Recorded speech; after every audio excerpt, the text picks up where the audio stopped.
পূজা, আমি না একটা জিনিস রিয়েলাইজ করলাম হঠাৎ করে, জানো, মানে আমি না হঠাৎ করে ওকে এখন দেখে মানে আমার চোখের মধ্যে কিছু জিনিস ভেসে উঠলো। সেটা হচ্ছে যে তুমি আমার মায়ের মতো হয়ে যাচ্ছ। মানে এই যে আমার মাকে, মানে আমি যখন বাড়ি যাই বা ভিডিও করি, সবাই আমার মাকে একটাই শাড়িতে দেখে।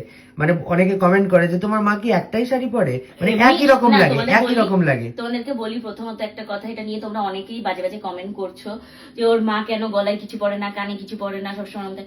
অ্যাকচুয়ালি আমার শাশুড়ি মা এইভাবে থাকতেই পছন্দ করে। উনি হাবজি গুবজি সাজা গোজা একদম পছন্দ, ওনার সবই আছে।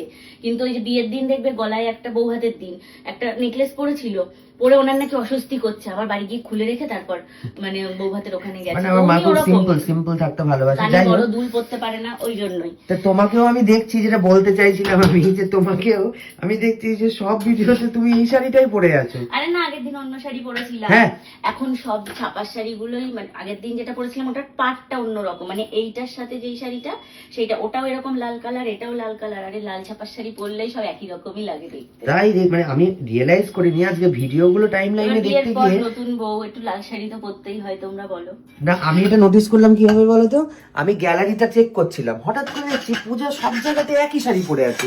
আমি তখন এসে দেখছি হ্যাঁ এই শাড়িটা পরে আছে। কি হলো কেসটা?